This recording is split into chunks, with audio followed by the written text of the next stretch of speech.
Everybody for taking the time out to be at the education meeting tonight. We are going to try to end promptly at 7:30. Today, what we would like to do is that we want to go over a few things with regard to the curriculum review cycle, as if we've been staying abreast with everything. We did have our ELA audit, and the DCIU performed the ELA audit, and if you did not receive the audit, it is online, posted online, so you can print it out. There were several observations and recommendations that the DCIU did recommend, and they weighed out the good and the bad of the program and pulled out to make sure that we were definitely providing the necessary needed information for our kids. And Mr. McKay, one thing that they did recommend was, they said that we didn't have a review cycle on any of our curriculum items. So what we're going to do is that they recommended for us to start the process with having a review cycle. So as you know, this was our first time having a ELA curriculum audit. Our first time since Williamson School District has started. So this has brought light to a situation where we have problematic areas and things that we need to fix. With that being said, Mr. McKay went and looked at how to put a cycle together for other areas that we need to get audited as well. Now I want everyone to know this is nothing that's going to happen overnight.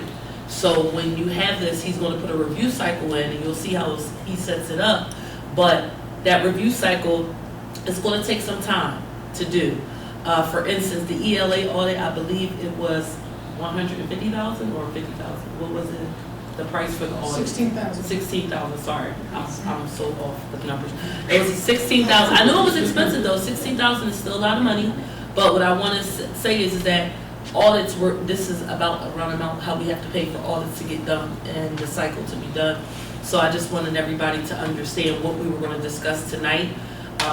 We will have the opportunity to go over the observations that were found in the audit and also have corrective actions on what we're going to do to implement upcoming year. We have to make sure that we have some corrective actions put in place for our audit that the audit has given us. So Mr. McKay is going to go over the review cycle, and any comments or anything, any questions, please feel free to probably ask at the end, but take it away, Mr. McKay. Thank you. So thank you all for coming this evening. This is in response to where we were with the ELA audit that all schools participated in.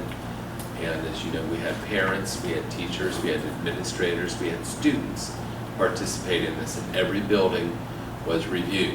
So I would just like to take a minute to go over the recommendations from the ELA review. This was on the last page, right before the bibliography. And these were the recommendations that were set forth from the audit. And what we're going to talk about tonight is need number 1, to develop a systematic review and renewal cycle for all curricular areas. And so tonight I will be, welcome, how you doing? Have a seat anywhere you'd like. What we're going to do tonight is I'm going to talk with you all about what that looks like for us.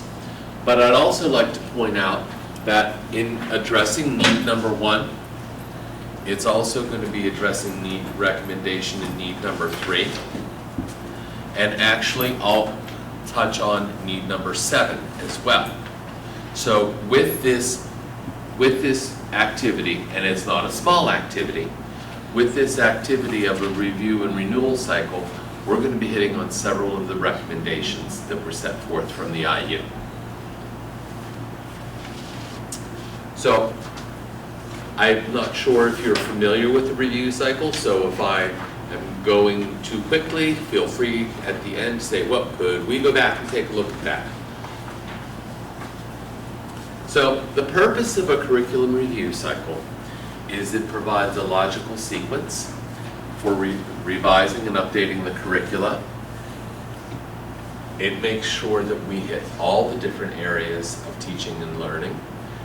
We look at it not just first grade or second grade or the middle school or the high school. We're looking at it systematically K through 12. Because one of the things that we know, one of the things that we know is that when we take a K to 12 view, we can see better where the areas of success are and where the areas that we need to fill in are, rather than looking at it as, well, let's just look at elementary, well, let's just look at the middle school, well, let's just look at the high school, because we need to have the three levels talking with each other to make sure that there is a cohesive and comprehensive plan from kindergarten through 12th grade. It also allows us, as administrators, to control the budgeting, and not that we don't need to do work everywhere, because review and renewal is a continuous process. But I really cannot say to Jane, well, I want to do this, this, this, this, and this, and here's the bill all at one time. So by systematically looking at it and working with the business office, I can say to school board members, this is where we're going next. These are some options. And at the end of the reviewing process and the observation process, here's what we're looking at financially. Can we do this at this time? It also keeps the board updated on what we're doing, and it allows the professional development to be planned out for a couple of years rather than just month by month or semester by semester. So if this is the direction that we're going, this is what professional development is going to look like, because professional development is a really big part of any adoption. So I have it broken down into 6 phases, although phase 4, 5, and 6 are very similar. First phase is to plan, then pilot something, implement it, and then the next 3 years in the cycle are monitoring it. What do we need to change? What do we need to adjust? How can we improve? Is this giving us what we thought it was going to give us? Yes. Is this giving us what we thought this was going to give us? No. How do we meet the needs of every single learner in every single school every single day? So I will just walk us through what each of these phases look like, and then show you in a matrix, in a chart, what it looks like all together. So the planning part is researching, reviewing, taking a look at what is available, looking at what is best practice, looking at how are other districts doing this.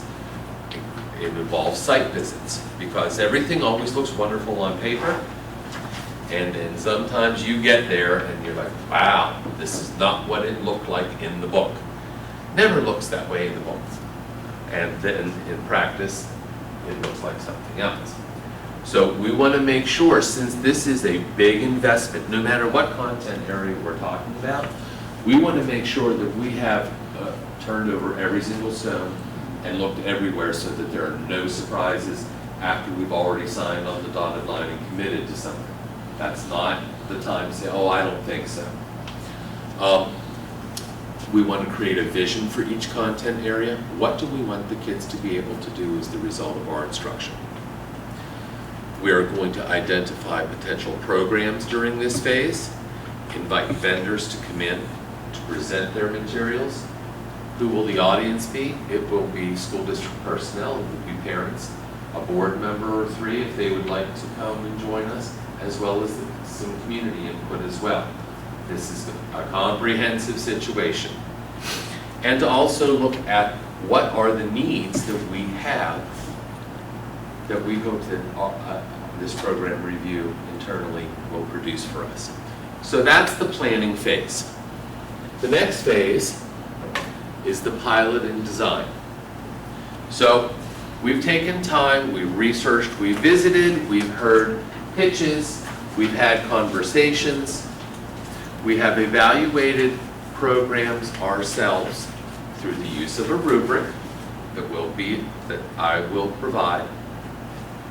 We have rated all the programs, and let's say for the sake of argument that we review 10 programs, because we're going to do it all. I mean, we're going to look at everything that's available, and we have narrowed it down to 3.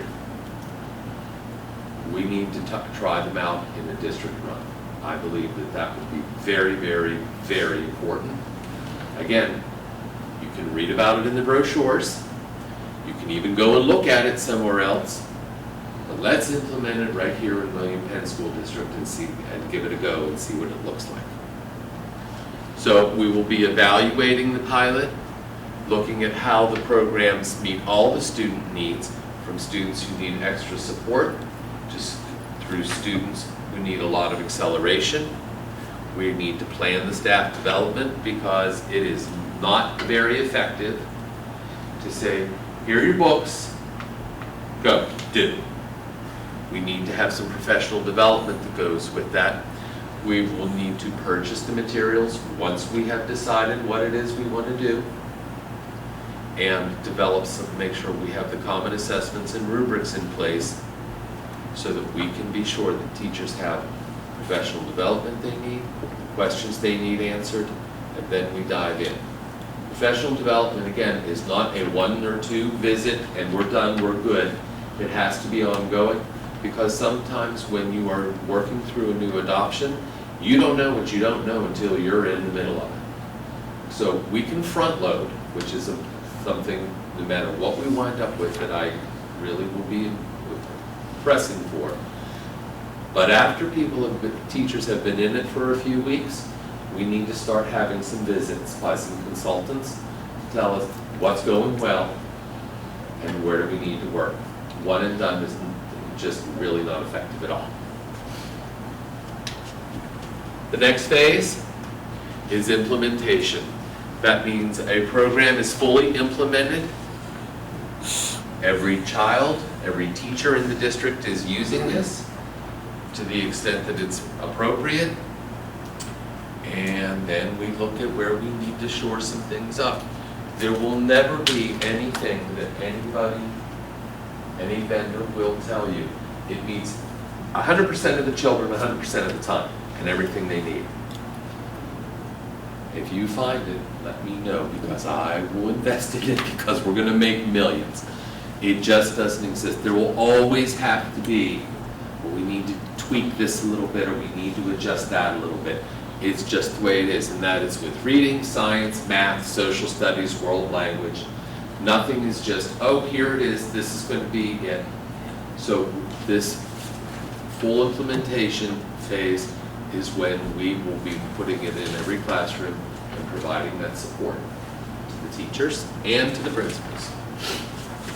The next 3 years are kind of redundant, but for sake of keeping things organized. After the initial year, then we go into the monitoring. How's it going? What do we need to adjust?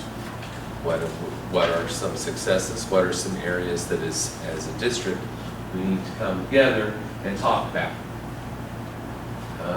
This group of kids need something a little twisted on what's right in the book. So we're going to adjust that and come to an agreement and say, this is best practice, this is what we're going to do, this is going to work for kids. We'll involve special ed staff in all of this. We will involve English language learner staff in all of this to make sure that we know where we're going and nobody is shocked and surprised. So the next 3 slides are just the monitoring and what that looks like each year. So here is my first stab at what this curriculum renewal cycle is going to look like. So let me give you a moment to just take a look and you can digest it a little bit.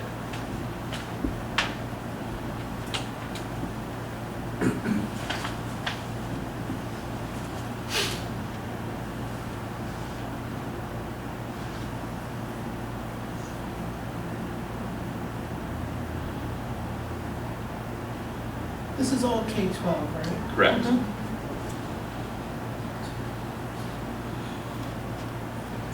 So, this I'm looking it over. Yeah. You got your ELA. Yep. Then we go in the 1920. We're planning on the science, but we have to monitor it first, 2018, 2019. So we will be planning 1920, and then the next one that will be hit was art and music. It looks like. Simultaneously with science, yes. Yep. Okay. I just want to make sure I'm reading it correctly. So So, wait, are you saying we're doing health In 2018-19 also? Well, that's the plan. The That's plan the will be in plan. 2018. World languages and health and physical education along with the reading next year. That's a lot. It's a lot. So, And then you're saying we're gonna do science and art and music in the same year, the next year? just work with me. I'll work to get it done. Well, two, also, if Otherwise, Jen, we'd be here till 2035. Well, so I thought that each year one gets planned, so Mhm. in 22-23 you would plan world languages. I mean, I know that pushes it out, but, Really far. yeah, okay, I'm with you. And As long as so, you think you can do it, so not me. she's like, go for it. So, if we need to make an adjustment, we make an adjustment. The only question I had was, why not monitor first, or is it something you know about our world language, that program needs some more, you know what I'm saying? Why are we not monitoring first and we're going right into planning? Is it because the program needs some work, or? Yes. Okay, gotcha. Yes. Yeah, just to piggyback, if you remember in the audit, it said it wasn't focusing on, it focused only on phonetics Mhm. and fluency, and the comprehension was missing in 30% of our students, the EL and special ed. So there, you would need to plan for ELA. But my question is, sorry, that was just clarification there, but my question is, when it says for social studies, monitor, we're monitoring the old curriculum that we're Yes. having, and then we're seeing what's lacking, and so therefore, when we start the plan 3 years, it will be 3 years from now, right? We'll start to plan. Correct. Yeah. Yeah, And remember that plan doesn't necessarily mean change. Yeah, definitely. It means review. You may be very set, so in social studies, for example, you may say, we have a couple of adjustments we need to make, but we certainly don't need a complete overhaul. And when we get to this, and you're up, if you will, I may talk with the social studies teachers at some of the grade levels, and you may say, we need to adjust the curriculum, our materials are great. So this may not be as deep as you might, as for every subject area as you might think. We'll see as we go through. I guess my question, because we've never done this curriculum review ever in the district, Yes. that kind of, I mean, I've been here 14, I'm going into my 14th year of social studies in the 7th grade, and we've taught the same thing, like nobody's looked at it. So I think by the time when we get to the plan, it probably will be very in-depth, because we've never, you know what I mean? So Touched. the important piece of this is going to be that I really want to work with staff on this. Okay. I cannot do this just sitting in my office dreaming of, hey, this looks really cool, let's do this. That's not part of the planning. There will be committees, there will be summer work, it's a whole organization effort to get this done. How can, can we fund some of the stipends and stuff through Title I? Probably. Okay, and so just Ms. Tax, for clarity, I was talking about, I wasn't talking about ELA. No, she was down I was here. talking about learned languages, health and PE, That's, down yeah, there. that's what I was Planning talking about. those two at the same year. Yeah, I totally agree with you about what was in the audit, but we were talking about okay. down So, here. there are two plans for next year. One is the K-12 reading ELA, Okay. and the other one is a comprehensive look at world language, health, and PE. Health and PE folks have been asking me frankly for a couple of years. Well, I think we're behind on what needs to be taught Yes, K-12 correct. with With the, All of that, absolutely. right, with the AIDS education, Correct. all that education that's now mandatory. Correct. And so, And then they'll add CPR just to get us. of course, as we're winding up. Right. So what I want to make sure that we're doing is that we're hitting areas where people have said to me, please, can't you take a look? And health and phys ed have said that, and we know that You know, there are so many studies that a solid health and physical education program helps Right. academics. So, and at this planning, you're gonna try to budget all the way along the line. Right. So that there's not this at the last minute, hey, board members, guess what this is going to look like? We have to project out. This will help back in the business office too. Yes. Oh, of That we course, Yeah. know how much it's gonna cost us each year of for course. any renewal materials. And what I'm looking at is that the monitoring piece, if you are, you know, like for instance, let's say we're at the science and we're monitoring the science curriculum and you have a team of teachers,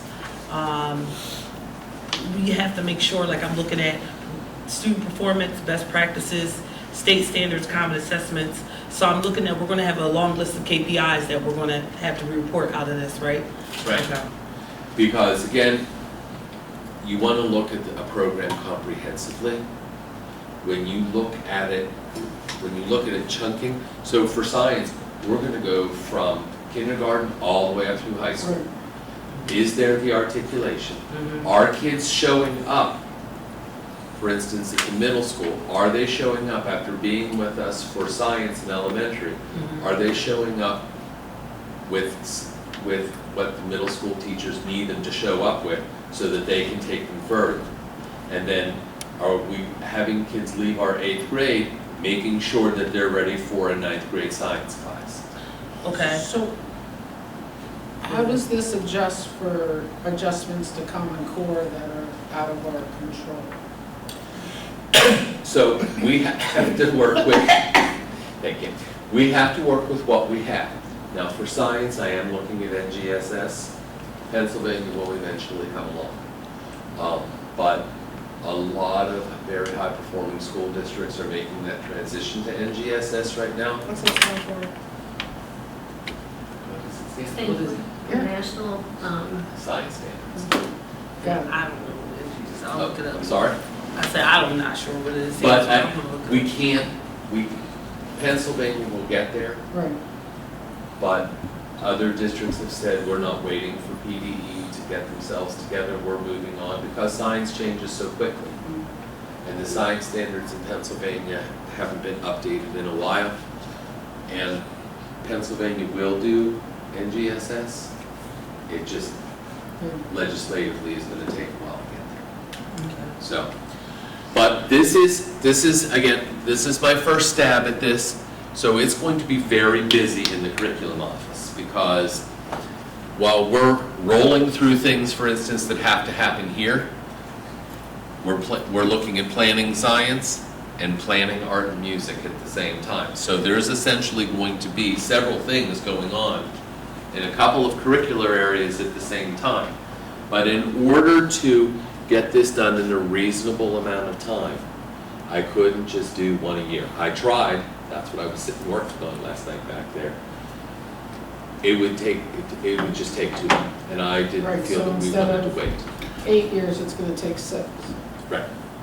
Well, just 2 points I wanted to make is that even if we start where we're starting at with our ELA, within time, we're going to see a change anyway with our kids' performance. Because if we enhance our English language and arts, for instance, say if a kid is struggling in science because they're having issues reading or comprehending. So therefore, if we improve one part, we just keep going. And so I can see the benefits out of it. One thing I just had a question is, you said we're going to go from K to 12. Now, say if we run into a cost issue, right? Is there possible because you were saying like a dry run, you were talking about a dry run. So since we have so many elementary schools, what if we wanted to do like a dry run of a particular program in one school? yes. Is it Yes. possible to do that before we take the jump to? Actually, that's what we did in math. What She wasn't here. Yeah, she wasn't, so let me explain. Math We and looked Focus, at, but before Math and Focus, Mhm. thank goodness for Mr. McKay, he talked to the people at Math and Focus, he had envisions, we had several schools piloting different ones, Mhm. while some of them were still doing everyday math.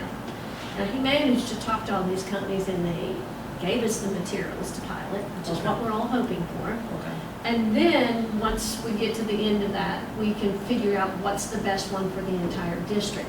And what we've done, and Jeff's worked with us, is that we've tried to make these payments over 2 years, so that it's not all at one time. Too crushing at once. But So it right- does save money for us. It does, but Let's just spread out. But what you're seeing is that, and Ms. Tax said it, and you said it, is that we haven't done this in so long. Our world language books over there are like 1994 or something like that. Not that I think French has changed a whole lot, but Still. it's still something that I would be concerned about, that if I was a parent, my child was in that French class. If, so the same things are, I'm sure, Ms. Tax, I don't know what the copyright date is on the social studies books. Well, we've just got They're new actually- ones Oh, this okay, just got summer, new but ones. prior to that, I think we have a set that was 2002, and we have a set that was 2012. So, So. Yeah. And history change, I mean, history changes daily. Yeah. gotta get a new book written now. Right, and Skip that so, book. and so to make sure that we have the best that we can for all of our kids in all the subject areas, everything there is looking at. And we'll see, as far as social studies is concerned, I love interactive social studies. And because, as Ms. Tax said, things are changing so quickly anymore, a lot of companies are moving to a very heavily interactive social studies with primary source documents and videos and things like that of things that are happening right now. Yeah, yeah. So- We used to have current events all the Right, and time. so when it comes to that, we may look at what can we do for that, because there's a whole big world out there that's much more accessible to school-age children than it was for us as adults. And so we want to make sure they can see that world, because it really is getting smaller every day. So how does this affect computer usage, one-to-one initiatives and stuff like that? If they're, are the books in large part, as you get to the older grades, online, like, is that gonna So affect what, us on that realm also? so as we evaluate programming with the rubrics during the presentation and then afterwards, because this isn't a 20-minute, here you go folks, here's a brochure and leave. One of the things that's going to be on the rubric is the use of technology. Because every program has a technology component now, but having one and having an effective one are two different things. If it's just for show, we need to understand that. But if the student really gets the opportunity to use technology as we increase it in the district over time, I want them to be able to have an online experience as much as possible and to make sure that they can access it at home online too. So also on that rubric, will we be evaluating our cyber product for sort of dovetailing in to our older grades Correct. curriculums? Has to be cool. Right, because we have unlimited licenses to that product. Correct. Right, Correct. but you have to look at and see if that product is the right one. Right, Is right, it right. aligned with Common Core? Is it aligned with what we're teaching or across the street or at the middle school or at the elementary schools? Will the cyber component of all of these content areas be looked at during the pilot design also? Yes. I'll be working with Ms. Highland on what that looks like, Okay. because we're one district. And so we have to make sure that all the kids that attend our district are getting the best. Will there be an opportunity, I'm assuming that teachers will be compensated for the work on this project? Is there an opportunity to compensate parents in I have to think about what that would look like. It cannot be with title money, but let me think about it. just in some way incentivized, because this is gonna be a long process, Yes, right? So it's not one or two meetings and thanks for Oh, no, it's memories. gonna have to be several meetings. Oh, Well, it's. several. It's gonna be, it's a monthly. year project. Yeah. You're so- monitoring for it, you're planning it out every month you're gonna be doing something, or every other week you're gonna be doing something, planning it out. Because I want it to be as thorough as possible. And, I just as think, many times as we need to get together to talk about it as groups, Yeah. want that. That's the one thing that I feel that my attention is on, is to make sure that everyone, the stakeholders are in. You know, I think that that's where my focus is to make sure that we get the buy-in from the teachers. I don't care if they're good teachers, bad teachers, whatever it is, we need to get buy-in and we need to get their input, we need to get community's input, because I don't want it to be where we don't have everybody meeting. Principals have to be in on this, you know. So I just want to make sure the stakeholders, because I think that since this is our first time doing it, and as with the DCIU they explain how much it's important to have the stakeholders and even the kids. You know, you might have some of your student government, kids from student government trying some of this stuff out, or just hearing their feedback and things. I feel like we need to make sure that we really get a good consensus out there of everybody's input. I'd also like to make sure that we can display them for a while. Yeah. Here at the admin building, maybe at the libraries, they would give us a little corner where we could set up a couple of items. Yeah. So that people in their communities, without having to come here, All of our libraries should be in on this, that, yeah. you know, at least, not the entire thing, but at least a grade level set to look at, or at least, you know, we're thinking about this for 9th grade, and here are the novels that we're looking at. Whatever we wind up with, so that everyone can feel that they're a part of the decision. Agreed. So, Yeah. Although I'm going to very gently say that coming to 100% consensus we'll be there. is probably not Not going gonna to happen. happen. Well, we know that. But at I least, just if, want at to least be if everyone's had a clear. chance to express themselves. Right. Exactly, Right. exactly. I think you have two hands in all. Oh, sorry, yes. So I heard there's focus on the ELL and special ed group.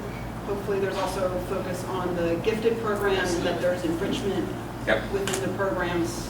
If So, they're jumping ahead. We So- actually talked about that today. When we're looking Sure. at this, we want to make sure that there are opportunities for all learners, okay? And we will be looking at the gifted program through these lenses as well, because we recognize that there needs to be some work done there as well. And so I'll be working with Ms. Greenstein on what that is. Yes, I'm sorry. You mentioned technology, and I just thought about this with our books. There was a huge technology component with our books, like for the ELL kids, they can hit a button and it reads to them and whatever. The problem is at the middle school, I can't speak for anyone else, we're close to almost 800 kids, 700 some kids. We don't have enough of technology. So with a lot of these programs, there's a lot of awesome stuff, but the kids might not have the availability at home, and we don't have it at school, because the CARPs this year, they were used for a lot of testing, so they were always blocked out where teachers couldn't get them, and when they could, it was very limited, because So how- Mr. Jennings, the Director of Technology, he will be a part of this. Okay, so we can figure out a way. So that we can figure out a way, because we want as much technology as is appropriate, but we want to make sure that it's not just available, that it's available and usable for our kids. Again, I don't want something that's just going to sit on a shelf somewhere. One thing that, sorry. Ms. somebody- Cox, did you have No, something? it was just the technology, I but like I understand. said, with the amount available for the amount of students. Got it. That's all. One thing that I've noticed, is a school, I can't remember the name, I'll figure it out what the name is, it's slipping my mind, in Philadelphia. So what was happening was, a lot of the kids were on their phones during class, so you have teachers getting upset. So now what they've done is that, like how you say in your class, the books that you use, they had technology attached to them. The kids actually downloaded the app, and parents, they actually sent the waiver home for parents to be able to say it's okay to download the app. It was a free app, and the kids were actually able to work on that through their phone, which they didn't have any laptops or anything like that, but it kind of helped them in a way, because now the kids were using their phone for school.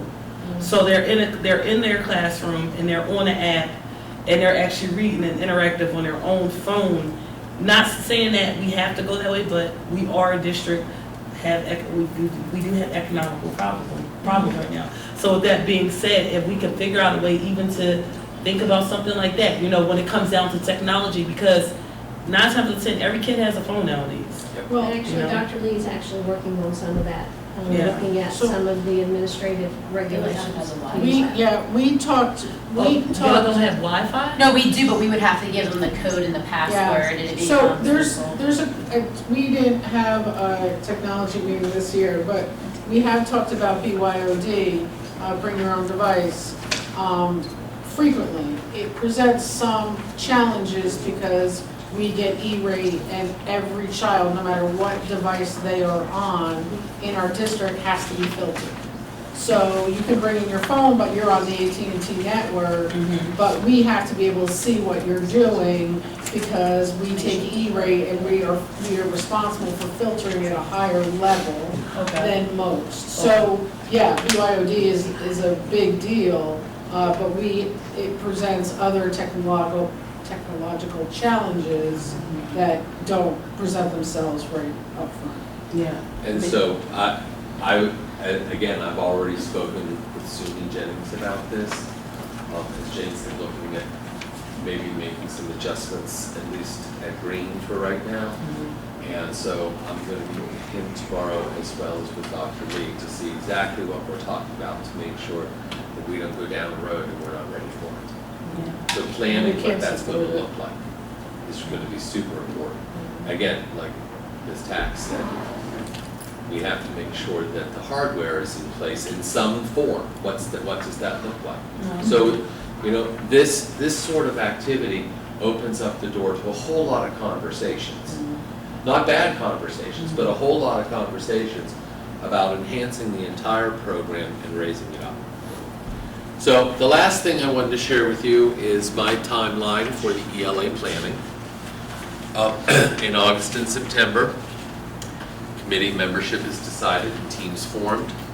We'll have a literacy leader come from the DCIU and work with us up front before we talk about one thing really with anybody else. September, our evaluation of the current reading and language arts programming with the established rubric. October through January, evaluation of other published materials. Evaluate each with an established rubric. It's not, oh, thank you, and they leave and we just talk about it and exit the meeting. I really want to take a hard look at everything. February through May, site visits for selected reading language arts programs because we can't go everywhere and see absolutely everything. And there may be some that the committee says, you know what, we saw this and we're really not liking this too much. Let's put this over here. And evaluation of site visits compared with the product. So we've heard the pitch, now we've seen it in action.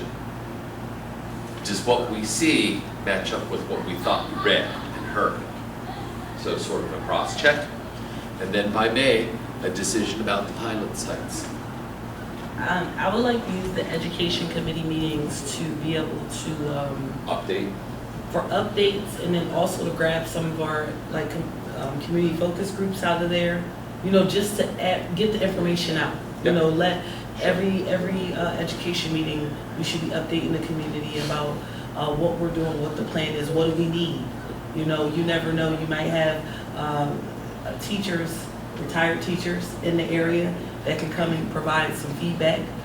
We always have parents that come in that are teachers as well that can provide or help. When you're forming your focus groups, that's Right. where, what I'm saying is when you're forming your focus groups, if we can use the education committee meeting to always talk, have this on the agenda all the time, and give it about 15 to 20 minutes. Just as an update. Just as an Maybe update. the committee can present, Yeah, you know, any type of, those- yeah, I think that, you know, that's part of education, and, you know, I think it's important to continue to use our education committee to push this, you know, push the planning, have an update every month explaining where we're at with the planning, what's going on. What we've done and what we're doing Yep. over the course of the next 4 or 5 weeks. Yeah. Absolutely. Yeah, So that everyone, including board members, stay in the stay in loop the loop, as to what's happening. yeah. And it's not, oh, well, that was a nice summer presentation, but it just sort of drifted off. I don't want that to happen. And if we start with a lot of good momentum and keep that momentum going, keep everyone interested in moving it forward, that'll be great. And I was gonna say also other meeting, like have our meetings at other places as well. That's something else that we had discussed about, having our meetings, going to people, you know, going to the people like we talked about before. Well, we're gonna do, if we do our listening sessions, the 6 of them, then we can have a part of that listening session when it's appropriate, give an update on curriculum stuff also. Yeah. Like that could be in the back of the room or whatever, because we're gonna be pretty tight packed with those, but those will be taking it to the, Yeah, taking it to the communities. Yeah. Sure. I have 2 questions. Yes. One, how do teachers get on the committee if they're interested in being a part of this? Be looking for my flyers. Okay. And then the next part is, so when we're planning, you know, monitoring, wherever we're in our phases, like when we end that process, if it's not working, what is going to be the procedure? So after we go through the whole thing, like we've implemented it for 3 years, we've been monitoring, you know, if it's working great, I'm assuming we would keep it, but what is the game plan if it's not working? We need to start the process again. Start all over again, so Yeah. making sure that we're okay with that, we're gonna Yeah. start all over again and move with it. Now, hopefully during the monitoring, Mhm. so if we've taken our time to really thoroughly do the planning and the piloting, hopefully that will mitigate a lot of the concerns during an implementation.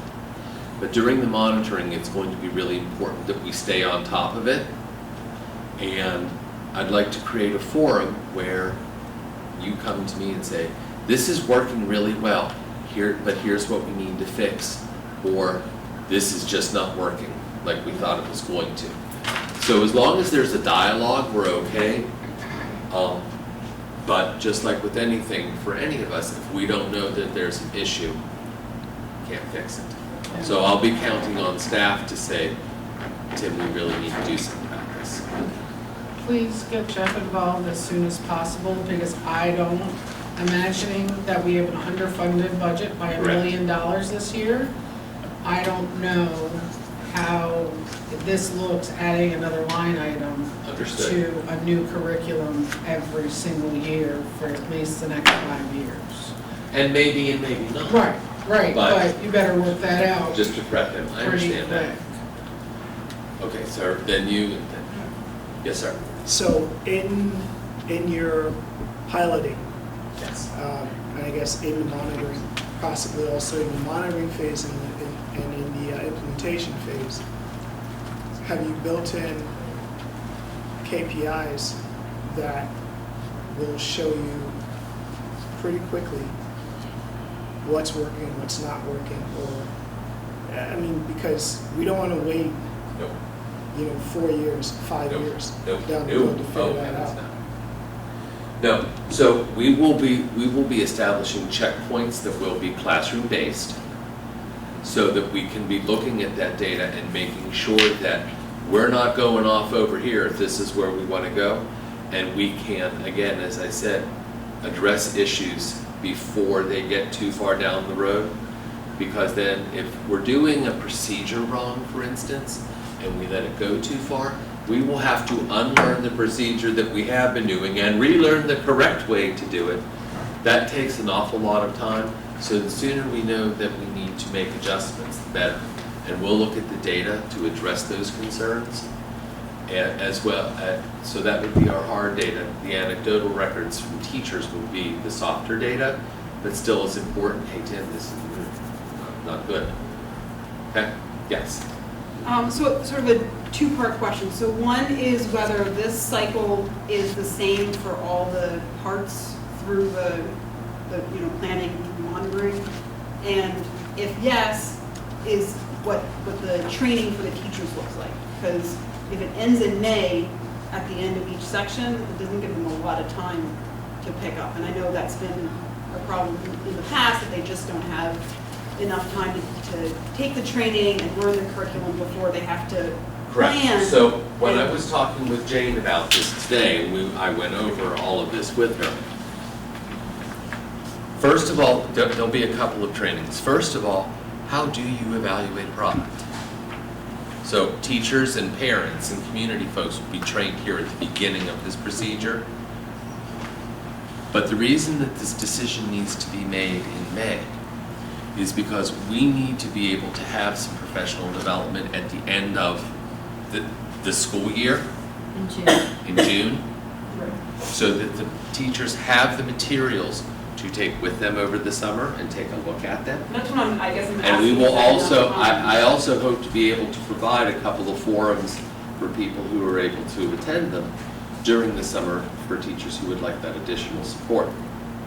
Again, some of it will be in the middle of the pilot year. They're going to say, we really need to talk about this. So that will be something that I will have to work with the company. What does your rollout PD look like? Because you're right, that's essential. Essential. And that would be a good KPI to have. Yep. That'd be really good to have, because if teachers are saying, hey, we don't have enough time, or some teachers might say, you know what, if we had this many months, or this many weeks, or this many hours. So this would be a great KPI to incorporate in the planning phase. Once we give out the materials, we can have a standard base and say, we're giving out the materials at this time. And then from there, we can keep a, do a little. So if this decision's made, we can do at the end of the year, and then maybe a session or two over the summer for people who are available. And then we do have the beginning of the following school year's days. We would just have to make a decision as a district that I'm going to commit this day to make sure that just before we're ready to start, there's that final last minute, what else did you realize over the summer when you were looking through the materials? The other thing is, sometimes you don't know what you don't know until you get in the middle of it. So we always have PD in October, we always have a day in November, so those are the days that we can come together and say, hey, we've taught this for 4 weeks, here's what we're all as a grade level struggling with, so that we can work Plus, that out. besides teachers bringing their wonderings to that conversation, I will also be asking them to look at specific things. How does this work? How does this piece work? Are the comprehension strategies taught explicitly enough? If that's one of the things I feel we need to look at, that beyond a shadow of a doubt, you know that your children are moving. How do you know that? And what data do you have to show me that? So as Jane said, they are periodically throughout the year. This year I think we have October, November, January. So there are several dates built in throughout the year that we'll be able to do these check-ins. I have another, anybody else? I have another question. Sure. As far as the testing is concerned, Testing the is- standardized, the Yes. PSSAs, like, once we get into the pilot, I guess that's where it's really critical that year. Like, what does that look like? So, Are the kids then bombarded with something new and have to do testing, that type of? so we will not look at any program, obviously, that's not aligned to the standards, Right. okay?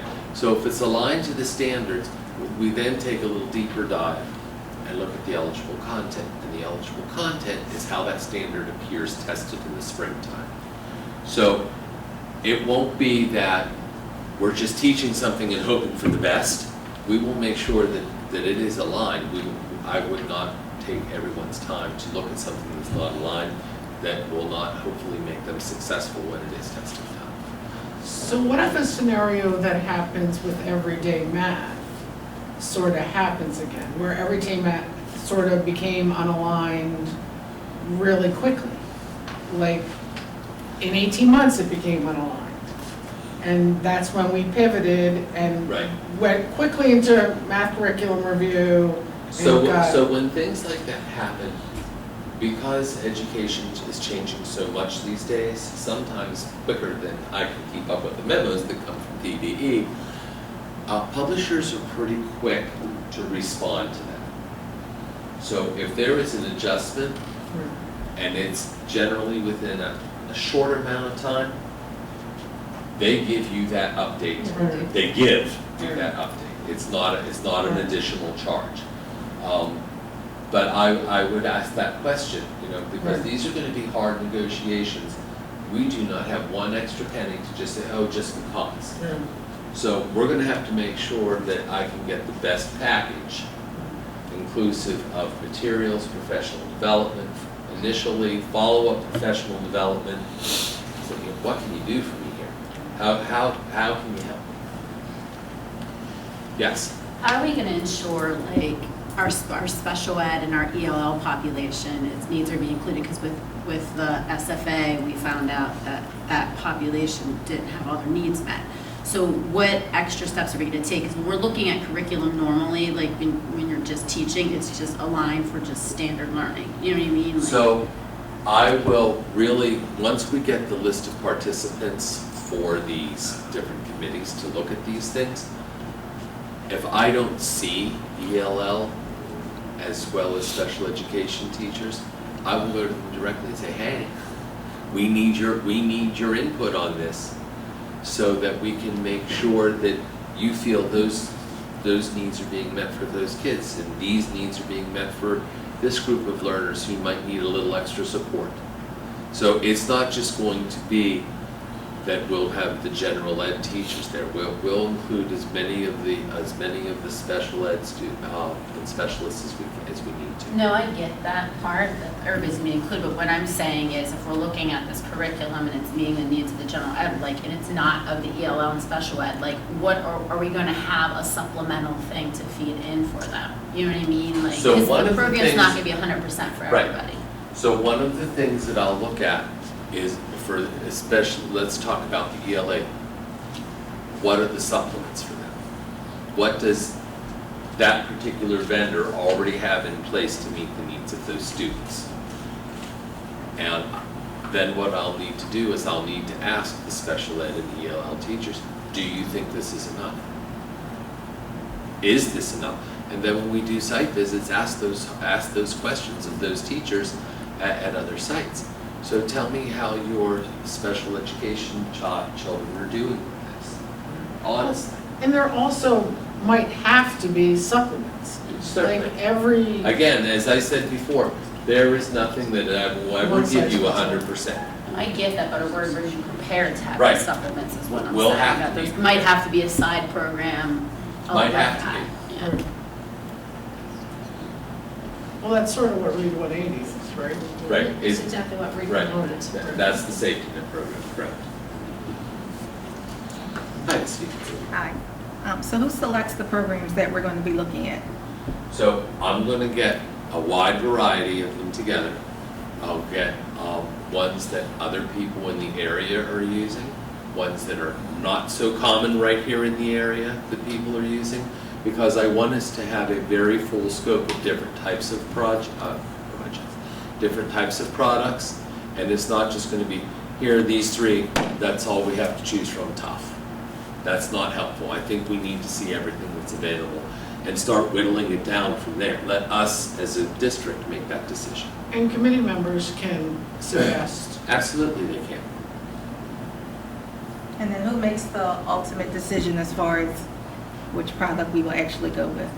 Like, is it like a certain percentage of teachers voting, or how's that determination made?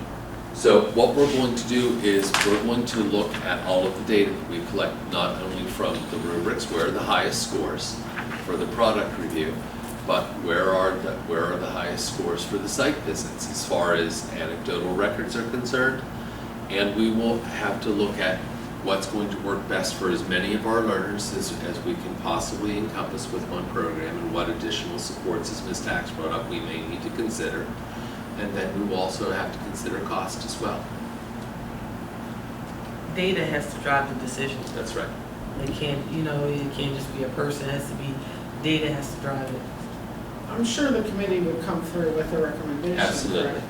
Because there will be some that right after the product review is over with, there will be some that I'm sure people will say, I don't like that one really. It didn't seem to be whatever enough.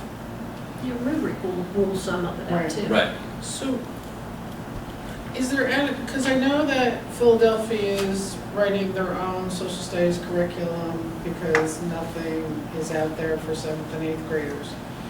So not with the LA, but is there a situation that maybe down the road that we have to drop back and say, hey, all these social studies books are teaching a variety of history that we don't sort of condone, agree with, or Right. don't feature our diversity, you know, because I know Philly specifically in 7th and 8th grade is doing social studies on their own, because they couldn't find a darn thing. Correct. So we Also- may be able to look at that at some point. Having done that, it's a very rewarding lift, but it's a very heavy lift. And as a district with, for instance, one middle school, the entire, Only Yeah. 2 7th graders. the entire social studies You're department. not signing up for that tax? The entire, but. I'm not a curriculum, right? Everybody, since we're much smaller than that, within that department or division, everybody would have to be able to Yeah. participate, because that's huge. Yeah, and I wonder if we could be, you know, open-minded enough to look at those types of curriculums when they become available, you know, Sure.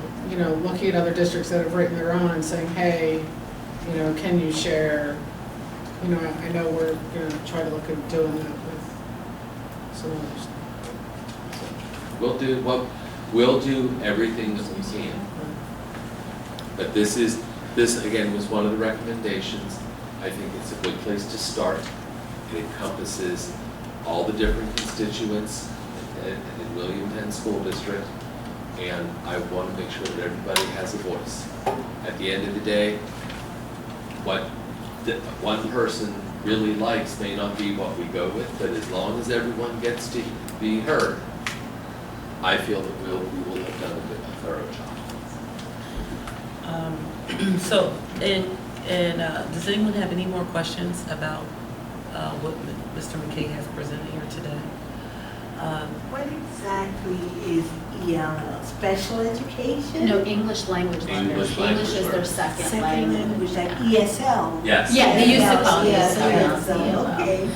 This is my actually second meeting here, but I have a young boy here who's from a foreign country, and he's not able to pick up the language as easily as the other Right, kids as I would like him to.